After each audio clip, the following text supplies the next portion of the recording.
नारद जी से पूछा, उदास होने का कारण भक्ति महारानी के दोनों पुत्रों को बताया है। अब नारद जी ने कहा, महाराज दुख दूर कैसे होगा? सनकादिक ऋषियों ने कहा, भागवत महापुराण कथा श्रवण से उनका दुख दूर होगा। नारद जी ने कहा, महाराज वो भागवत महापुराण कथा कौन सी है? देखो ये कथा बीच में मनुष्य को कुछ और भी उपदेश दे जाती है। नारद जी ने पूछा, महाराज वो कथा कैसी होगी, कहाँ होगी, कब होगी, किस प्रकार होगी, कौन करेगा?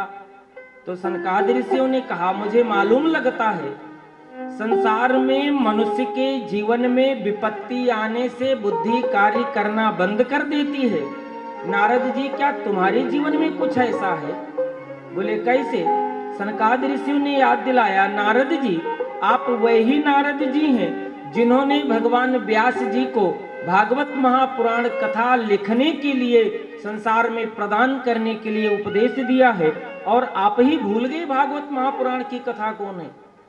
बड़ी विचित्र व्यवस्था है। तो नारद जी ने कहा, महाराज मैं भूल गया।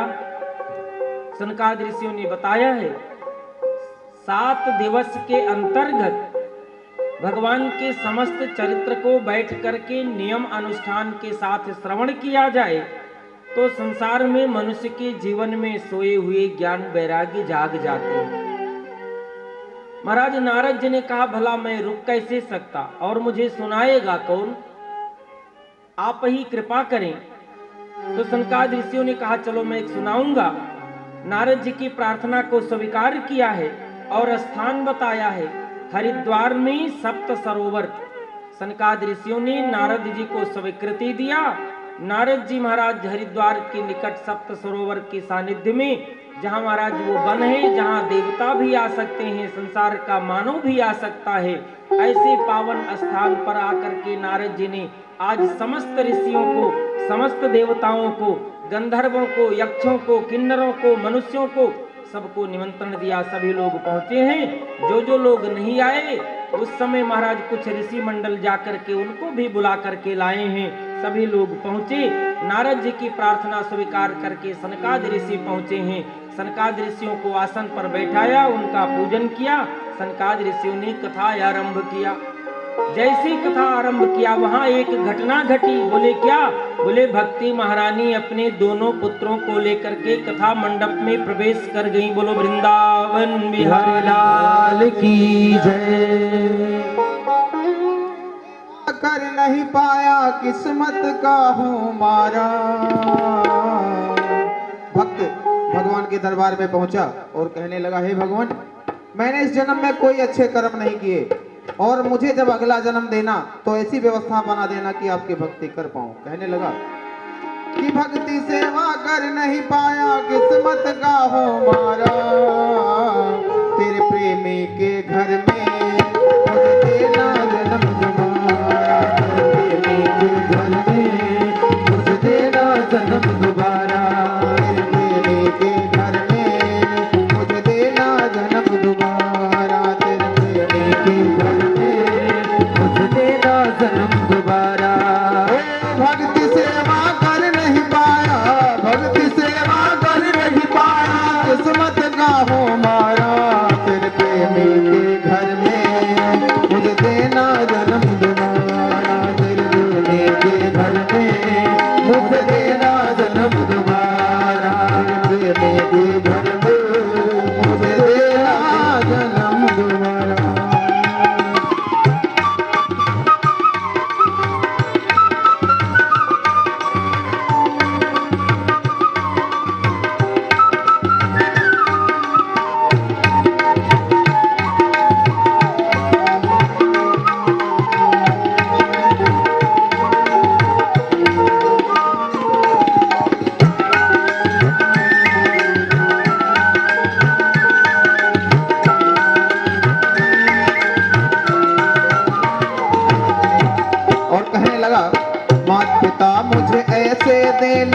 तेरी ज्योत जगाते हो, मात पिता मुझे ऐसे देना तेरी ज्योत जगाते हो।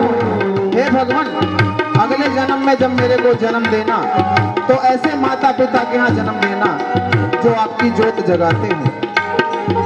मात पिता मुझे ऐसे देना तेरी जोत जगाते हो। माँ पिता मुझे ऐसे देना तेरी जोत जगाते हो। भाई बहन मुझे ऐसे देना तेरे दर जो आते हो। भाई बहन मुझे ऐसे देना तेरे दर जो आते हो। भाई बहन मुझे ऐसे देना तेरे दर जो आते हो। भाई बहन मुझे ऐसे देना तेरे दर जो आते हो। और हे भगवान, सुना है कुल को तारने वाला पुत्र ही होता है, इसलिए पुत्र मुझे तुम ऐसा देना, पुत्र मुझे तुम ऐसा देना जो हो तेरा दुलारा। तेरे प्रेमी के घर में मुझे देना जन्म दोबारा। तेरे प्रेमी के घर में मुझे देना जन्म दोबारा। तेरे प्रेमी के घर में मुझे देना जन्म दोबारा।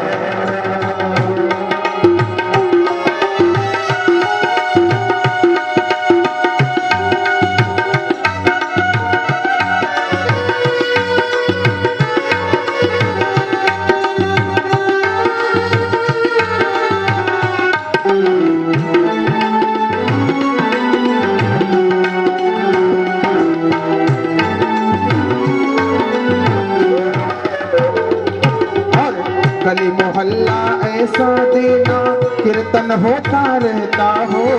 गली मोहल्ला ऐसा देना कीर्तन होता रहता हो। गली मोहल्ला ऐसा देना कीर्तन होता रहता हो। गली मोहल्ला ऐसा देना कीर्तन होता रहता हो। इस गली मोहल्ले में मेरा पड़ोसी शाम सवेरे तेरी चर्चा करता हो। मेरा पड़ोसी शाम सवेरे तेरी चर्चा करता हो। मेरा पड़ोसी शाम सवेरे तेरी चर्चा करता हो। मुझे तुम ऐसा देना कर तेरा जय जयकारा। तेरे घर में मुझे देना जन्म दोबारा। तेरे घर में मुझे देना जन्म दोबारा।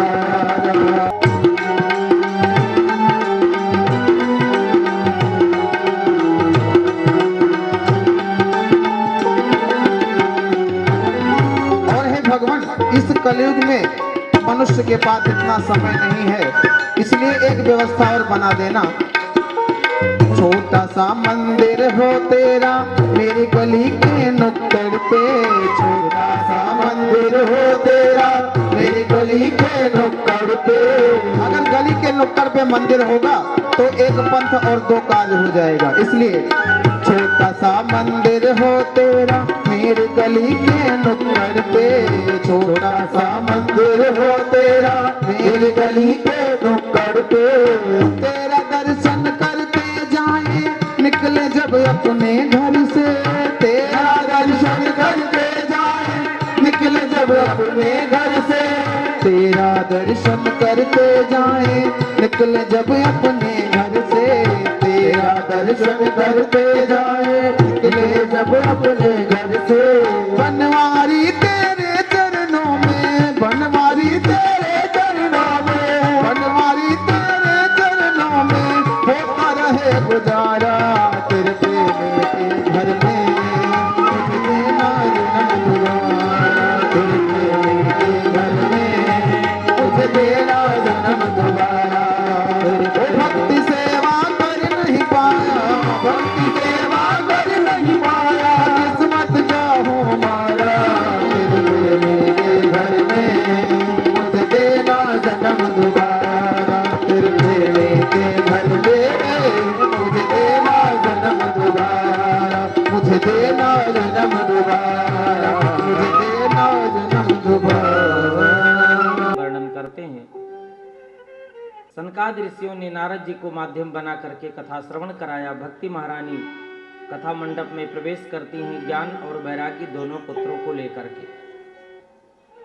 सूत जी महाराज के द्वारा सुनाई हुई कथा को सुनकर के सौनकादि ऋषि बड़े प्रसन्न हुए। सूत जी महाराज ने कहा है, आत्मदेव नाम का एक ब्राह्मण और धुंधली नाम की उसकी पत्नी, महाराज ये दोनों निवास करते हैं इनका संपूर्ण जीवन बीता, लेकिन इनके कोई संतान नहीं है।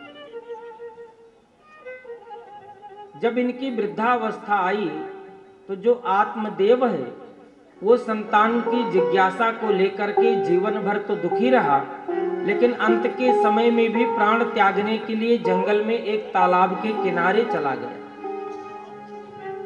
और जंगल में तालाब के किनारे जब पहुंचा आत्मदेव नाम का ब्राह्मण, तालाब के किनारे पहुंचा तो वहां एक सन्यासी जी का दर्शन किया। तालाब के किनारे सन्यासी जी का दर्शन किया। आज तो मन बड़ा प्रसन्न हुआ, कोई ना कोई मार्ग मिलेगा। आत्मदेव ने जाकर के अब तो सन्यासी के चरणों में वंदन करके और अपने जीवन के दुख को निवेदन किया है। महाराज, मुझे कोई संतान की प्राप्ति नहीं है, इसलिए मैं बड़ा दुखी हूँ और आज मैं अपने जीवन को समाप्त करने के लिए यहाँ आया हुआ हूँ। सन्यासी ने समझाया, ये मनुष्य का जीवन इसे समाप्त करने के लिए नहीं मिलता, ये मनुष्य का जीवन भगवान को प्राप्त करने के लिए, भक्ति करने के लिए, भजन करने के लिए मिलता है। लेकिन आज तो आत्मदेव को सन्यासी के द्वारा दिए हुए कोई उपदेश जीवन में प्रवेश नहीं करते। सन्यासी ने कहा, मैं तुम्हें एक बात और कहता हूं, इस जन्म की बात कौन करे, तुम्हें 7 जन्म तक कोई संतान की प्राप्ति नहीं होगी। महाराज, अब तो आत्मदेव ब्राह्मण ने कहा, भगवान एक कार्य हो सकता है। बोले क्या? बोले मेरे जीवन में मेरे कर्म के परिणाम से संतान की प्राप्ति नहीं होगी, लेकिन संत की कृपा से संतान की प्राप्ति हो सकती है। आप संत हैं, आप कृपा करें तो मुझे संतान की प्राप्ति हो जाए। आज तो सन्यासी ने समझाया, महाराज मनुष्य के जीवन में जो सर्वश्रेष्ठ मनुष्य की जीवन की ईष्णा है, तृष्णा है, पुत्रेष्णा है, लेकिन वास्तव में यदि पुत्र सत्पुत्र नहीं है तो वो ना तो जीवित अवस्था में सुखी कर सकता है और ना मृत्यु के उपरांत भी कोई ऐसा सत्कर्म करेगा जो सुख की प्राप्ति हो। इसलिए अपने जीवन में अपने लिए संपूर्ण रूप से कर्म कर लेना श्रेष्ठ है और पुत्र की इच्छा को छोड़ देना। लेकिन आज तो सन्यासी से निवेदन किया, सन्यासी प्रसन्न हुए, उन्होंने एक फल दे दिया और कहा, इसे अपनी पत्नी को खिलाना और तुम्हारे यहाँ संतान की प्राप्ति होगी। ब्राह्मण बड़ा प्रसन्न हुआ, लेकर के अपने घर में आए, अपनी पतली धुंधली को फल खाने के लिए दे दिया। जब धुंधली को वो फल मिला तो हमारे संत महापुरुष वर्णन करके बताते हैं, वास्तव में मनुष्य के जीवन में आत्मा ही आत्मदेव नाम का ब्राह्मण है और जो मनुष्य की बुद्धि है वो धुंधली है। बोले धुंधली क्यों है? संसार के समस्त विषयों के साथ में रहने के कारण बुद्धि धुंधली हो गई है और आत्मा भगवान का भजन ना करने के कारण बिना किसी के आश्रय का हो गया है। जब ये भगवान का आश्रय लेता है किसी सद्गुरु सन्यासी, किसी सद्गुरु के माध्यम से, तो जब भगवान का आश्रय लेता है तो ये प्रसन्न हो जाता, इसको फल मिलता। लेकिन वास्तव में वो फल इसके जीवन में कार्य कब करेगा? जब बुद्धि के आश्रय से जीवन में आएगा। अब आत्मदेव नाम के ब्राह्मण वो फल ला करके अपनी बुद्धि रूपी धुंधली पत्नी को देते हैं। धुंधली नाम की पत्नी ने फल को खाने के लिए युक्ति लगाई और विचार करती है, यदि मैं फल खाऊंगी तो मुझे न जाने कितने कष्ट उठाने पड़ेंगे, इसलिए मैं फल को खाऊंगी नहीं और आत्मदेव से मैं झूठ बोल दूंगी फल खा लिया है। और भी युक्ति लगाया। भगवान कथा के माध्यम से सूत जी महाराज वर्णन करते हैं, उसने युक्ति लगाया, अपनी बहन से जाकर के एक और निवेदन किया, आपके यहाँ संतान का जन्म होगा, संतान मुझे देना और मैं उस संतान को लेकर के अपने पति आत्मदेव को दे दूंगी, लेकिन मैं फल नहीं खाना चाहती और इस फल में वास्तव में सत्यता है कि नहीं, इसकी परीक्षा के लिए ये फल मैं दरवाजे पर बंधी हुई अपने गऊ को देना चाहती हूँ। आज उस बुद्धि ने ऐसा ही किया। उस धुंधली ने